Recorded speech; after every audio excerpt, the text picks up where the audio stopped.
Well, hello and welcome to my review of the Mora S-2. Now, my opinion of the S-2 is evenly split.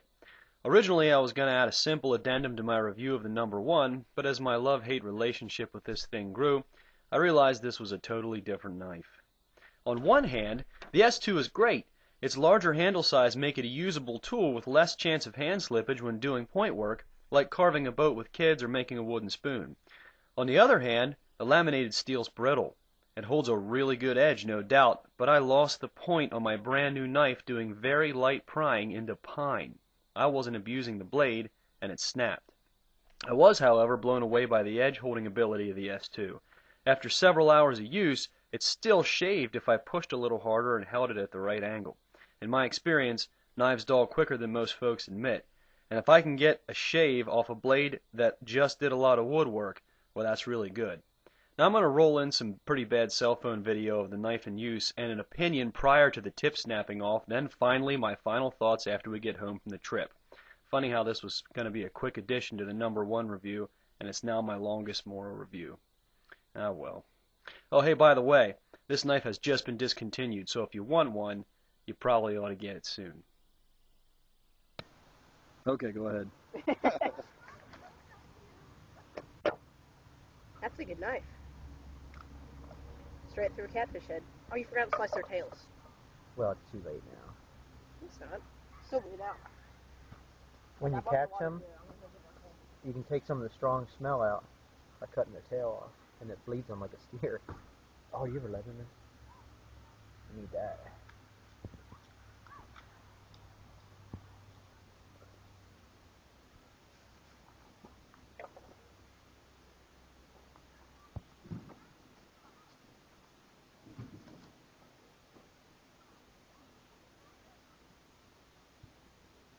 Well, that just makes right off, huh?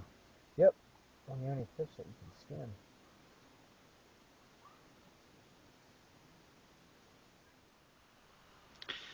All right, I'm in the Shenandoah Valley in Virginia, really close to the West Virginia line, camping with the family. And I'll tell you what, I brought along this S2, this laminated, larger version of the number 1 to kick around with a little bit. And it is amazing. Really, there's a couple good things about it that make it a lot better than its little brother. First is the size of the handle. It fits in the hand pretty nice. There's that dangerous radius, that dangerous transition up to the blade, but generally speaking, it's not that bad because you can get such a good grip. I mean, the handle fills up your hand, and it's big enough. So that's number 1, and number 2 is that steel. Holy, this thing holds an edge. I've been thumping around with it now for about a day and a half. We're here for 4 days, and this thing is great. It's got that laminated steel, and I guess the actual edge of the blade is 61, 62. You can see the laminate line there on the Rockwell scale, and then the side slabs, I think they're 57, but I'm not sure. So it's good combination of toughness, flexibility, and edge retention. Edge retention, man, this thing is one of the best blades for edge retention that I've ever used for general carving. I mean, I was carving with the kids for a long time, and I can still shave with it. So it really does, in my limited experience with this thing, it really does a lot better than the traditional carbon steel that Mora uses and the stainless. Really, I didn't have to touch it up at all. So the edge retention and the handle size really do well. Thirdly, it's got the stick tang that goes all the way through the bottom. I don't know how deep the stick tang is on the number 1, but you can't see it coming out the bottom. At least you can't see it on my model anyway. So there's a little bit of added toughness perhaps on the S2. But the size of it and the edge retention, the size of it make it so that it's a little safer because you can get a better purchase. And the edge retention is flat out amazing. It's $15. If you don't have one, go ahead and get one. You won't regret it. And you got to see this here. This is great. This is a really pretty valley, and I know this is cell phone footage, but if you ever get a chance to get into the Shenandoah Valley, go for it. So anyway, I'll roll a little bit more about the S2 into the slideshow, but yeah, impressive, very impressive. All right, well, I was in West Virginia, actually Virginia, for a 4-day trip with my family to go down and see some of my cousins in the Shenandoah Valley, really close to the West Virginia line. And I took along an S2. I had just gotten an S2 in the mail. I did a review on the number 1 over here, and I stand by the review, but I picked up an S2 because I wanted to try out the laminated steel, and I knew the S2 was slightly larger, and I wanted to try that out and see if I liked it a little better. And I learned a couple things about the S2 and about laminated steel and in general. First of all, let's go with size. The S2 is bigger. In fact, it's big enough where it actually makes it significantly more usable. You can see it still has that same dangerous curve right down to the blade. There's no ricasso, no finger guard, no flare, no nothing to protect your fingers, which is okay if you know what you're doing and you're careful. But let's face it, a lot of times when you're in the woods and you're doing bushcraft stuff or just carving and having fun with your kids, there's a lot of time where you're doing point work, where you're digging in. You know, you take your blade and you kind of dig in to hollow something out, whether you're making a spoon or a boat or whatever.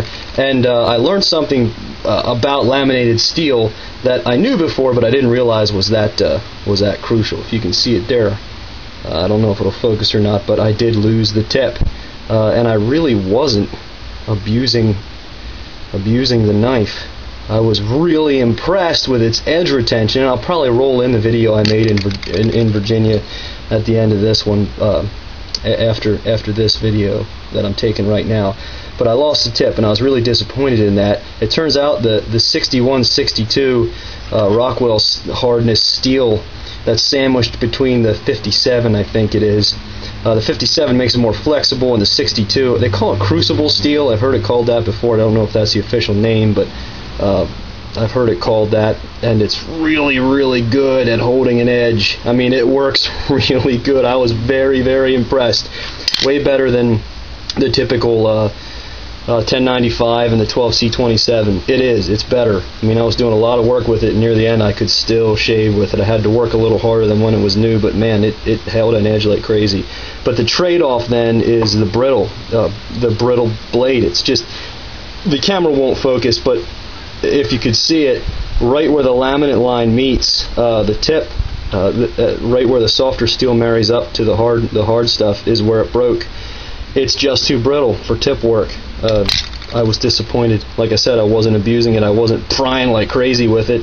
I just was digging, and it was pine. It's soft wood, and snap, came right off. Yeah. So that's that. So it holds an edge, but it's just a little too brittle. Secondly, the size makes it superior to the number 1 because you can actually use it. I mean, it fits your hand. You can do a lot of cuts with it that you can't do with knives that have guards. I still would, frankly, I'd still prefer a flare there, but I used this one pretty hard for 4 days. I'll roll in some of the video, like I said, and yeah, well, the S2 is more usable than the number 1, but frankly, I still prefer the more modern Mora knives. Alright, I'm going to do this quick. The S2 is a laminated steel blade about 4 1/4 inches long by 3/4 inches wide and just over a 1/10 inch thick. The handle's bigger than its little brother, the number 1, and the total length is about 8 1/2 inches. The total weight for the blade is just under 4 ounces. I think it's 3 1/2 ounces. Now the fit and finish is less than what I expected. The paint on the handle is not as nice as the number 1 I currently own, and the stamp on the blade was sloppy, and it looked like a light strike by the machine that slammed it on there. And finally, the tang is exposed at the bottom, and it's jammed in place by a piece of steel shaped like a C. It all works well though, and it wasn't too sloppy for the price range of $15 and its intended use. And you can see there the red paint on the handles, just not real nice. Now the sheath is plastic with 2 drain holes in the back, but none at the bottom. The sheath's going to fill with water for about 1 inch until it runs out of the first hole. But who are we kidding? Water never makes it in there in the first place. It's a cool idea without a real-world application. I mean, if water gets past the handle of the S2 when it's tightly pressed into the sheath, you got more to worry about than rust on your knife. Application is catfish processing and bushcrafting. Really, most minimalist survival types and reenactors are going to be interested in this steel without modification. I always review a knife as it comes, but there's a ton of cool things you can do to Moras to make them better, including the S2. Search YouTube and you'll find out more. Now the S2 is better than the number 1 mainly because it's more usable due to its size. Now, I'm not sold on the laminated steel, seeing as how it snapped on me during heavy but normal use, not abuse, but a lot of guys do love it, and I can see why. It holds an edge like Superman, much longer than the Moras that have just the plain Jane steels. When I get to testing the Triflex steel, I hope it fares better.